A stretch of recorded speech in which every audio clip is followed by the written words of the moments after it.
Bonjour tout le monde et bienvenue à Monsieur Coulard. Aujourd'hui, on va parler de cinéma. Mon invité que j'ai avec moi aujourd'hui, elle a plus de 25 ans d'expérience dans le cinéma, un peu dans tous les domaines, scénariste, productrice et... réalisatrice et direction artistique. Donc, j'ai avec moi Annie Coutu. Merci d'avoir accepté l'invitation de participer à mon podcast. Merci beaucoup, M. Coulard. Ça me fait plaisir. Donc, après 25 ans, qu'est-ce qui te motive encore aujourd'hui de créer dans le monde du cinéma? Oh mon Dieu, c'est le fun. C'est comme ça la plus belle job à travers le monde, c'est sûr et certain. Moi, je fais jamais la même chose tous les jours. On a toujours quelque chose de nouveau. Je crée une nouvelle idée, je parle à des nouvelles personnes. Non, moi j'adore ça. C'est le fun. Là. Comme des fois c'est plus challengeant, mais oui, c'est le fun. Puis en tant que réalisatrice ou productrice, comment est-ce que tu fais pour choisir un projet, parce que tu dois recevoir quand même plusieurs projets. Qu'est-ce qui te détermine à choisir un tel et non l'autre? Je te lance la balle. Qu'est-ce qui fait que tu vas voir un film au cinéma puis tu vas pas voir l'autre? Ouais. Okay? Le goût, hein? Pas le goût, mais si c'est bien écrit, si c'est bien... Exactement la même chose. Je veux une bonne histoire. C'est la seule affaire que je cherche. Puis, en fait, c'est quelque chose qui va venir m'allumer. Si tu as une histoire qui est comme tout le monde a écrit, ben, ça m'intéresse pas. Moi, je veux que ça sorte des sentiers battus. Je veux voir quelque chose qui va venir me chercher au niveau émotion. C'est la même chose. Donc, comparé à d'autres producteurs, productrices, réalisatrices, donc, t'aimes toucher des sujets qui n'ont jamais été vus encore au cinéma, puis t'es pas une personne qui saute sur toutes les occasions qui te présentent, donc tu prends le temps de choisir, puis de bien aimer le scénario qui est présenté. Oui. La majorité, on a deux types de projets qu'on va toucher. Des fois, je vais juste être productrice, ce qu'on appelle productrice déléguée, ou encore juste un producteur pour mettre les choses de l'avant puis de faire du service.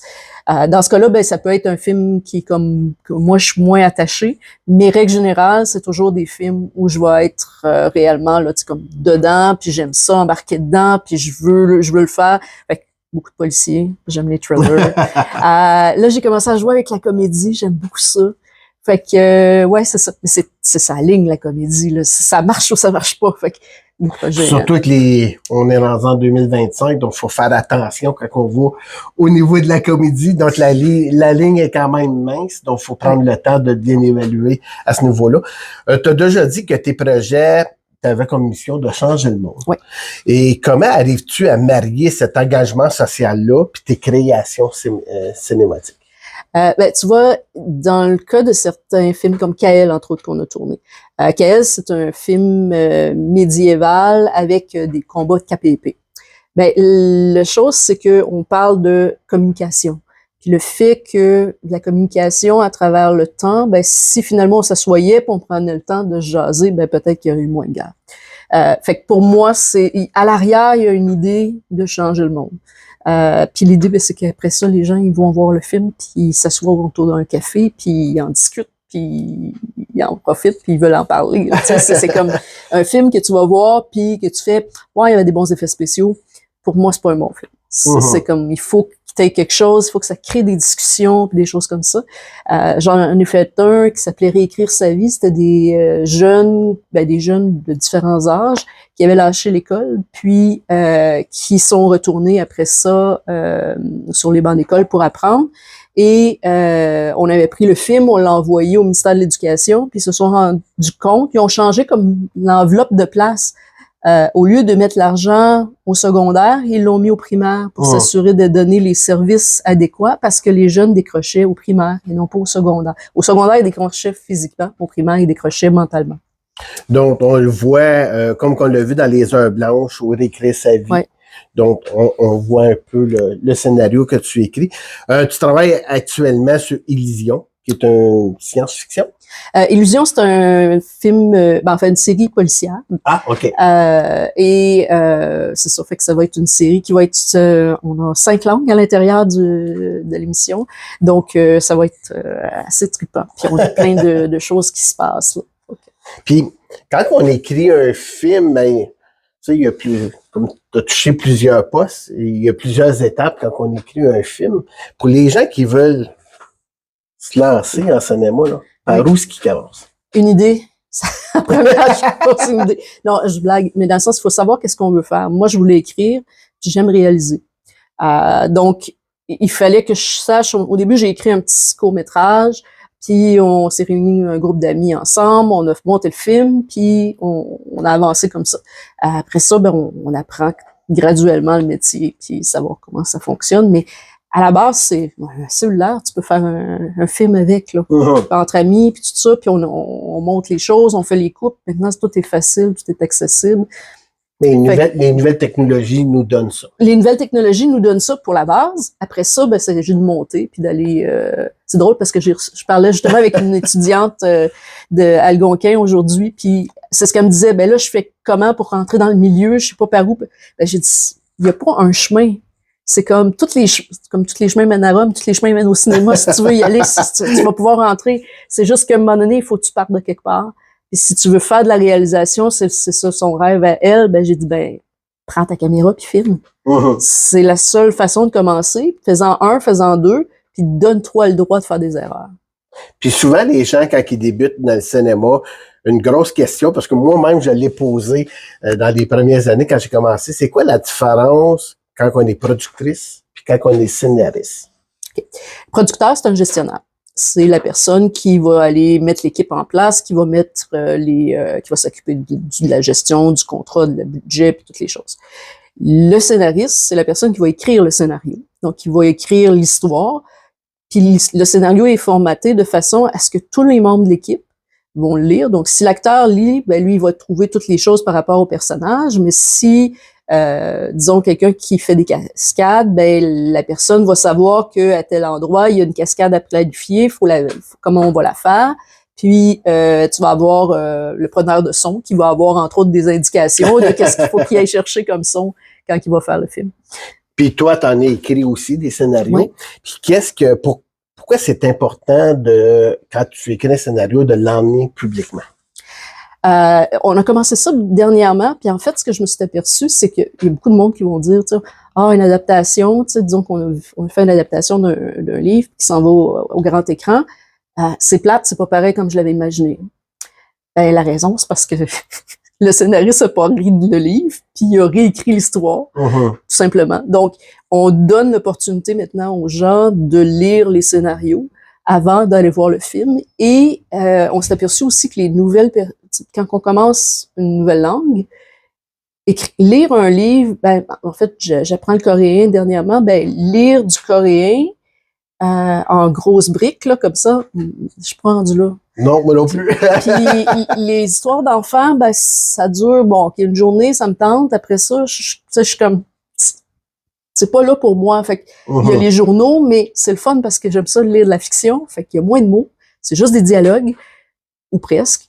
Fait que pour les gens qui débutent dans une langue, c'est le fun parce que tu apprends beaucoup de choses en même temps, puis ça t'emmène à apprendre donc les gens qui veulent apprendre le français, ben c'est facile en lisant des scénarios. Ouais. Fait que c'est ça. Puis t'es aussi en pleine écriture en ce moment avec deux projets différents. Ouais. Un drame qui est appelé Pandora, puis un livre de recettes autobiographiques. Ouais. Donc, comment tu jongles ça entre les deux univers? J'aime ça sauter sur Pandora parce que Pandora, c'est de la fiction pure.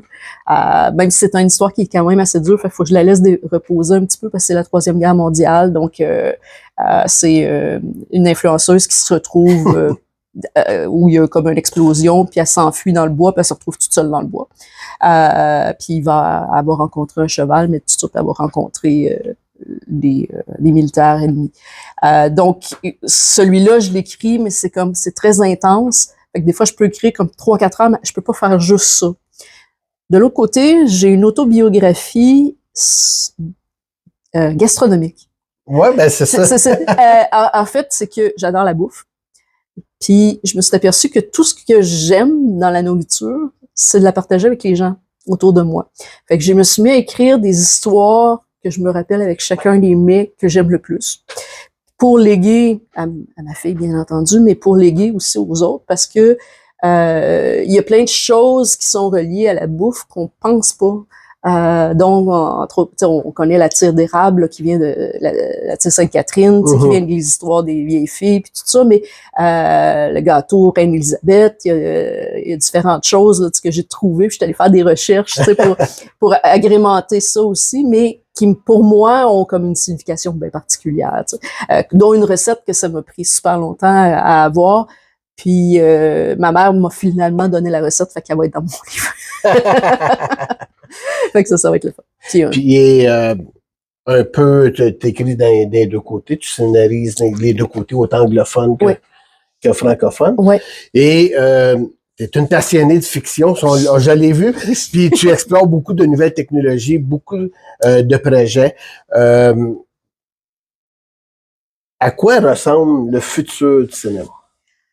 Le futur du cinéma, pour moi, ça va être quelque chose de complètement différent de ce qu'on connaît en ce moment, puis en même temps, c'est semblable. Là, j'en ai peut-être qui vont me tirer des flèches, mais en tout cas, pour moi, c'est correct.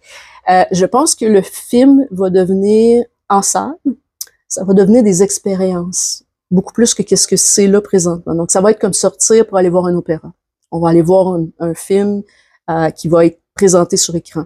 Les autres films vont être présentés, mais de façon gratuite, un peu partout. Fait que ça va être dans d'autres types de salles, des salles plus... ça va être des salles 360 ou des salles qui ont différentes thématiques. On le voit beaucoup avec les théâtres immersifs en ce moment qui débloquent plein de choses. Donc, il va y avoir beaucoup de choses comme ça.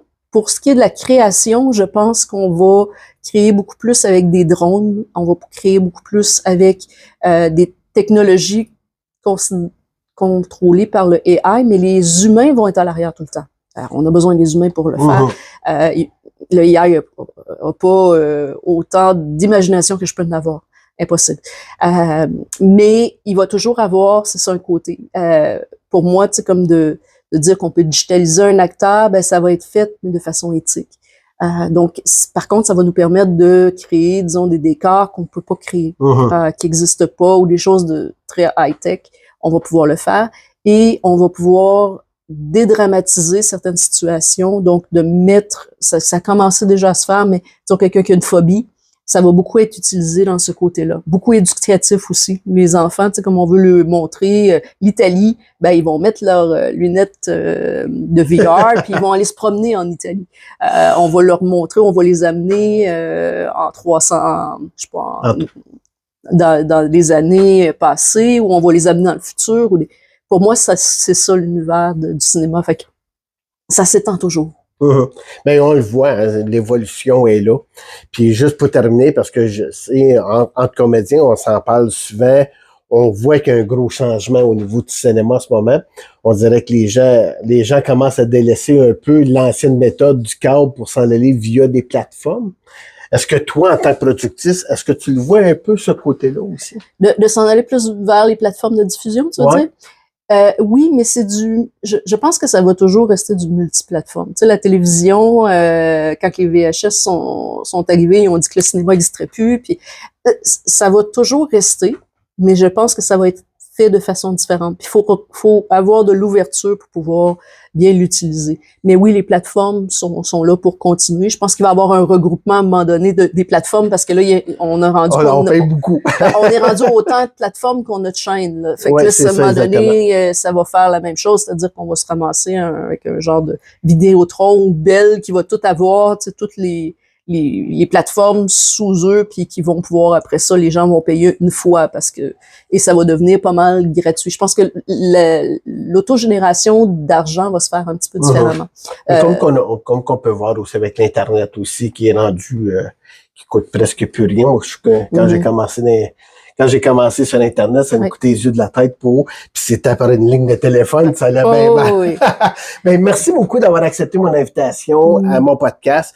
Puis, tu as un site Internet, Aisha Productions. Oui. Donc, je vous invite, si vous avez des scénarios, gênez-vous pas. Vous aimez ça, recevoir des scénarios. Ça ne veut pas dire qu'ils vont les accepter, mais ils vont faire un plaisir de les lire puis vous donner un avis là-dessus.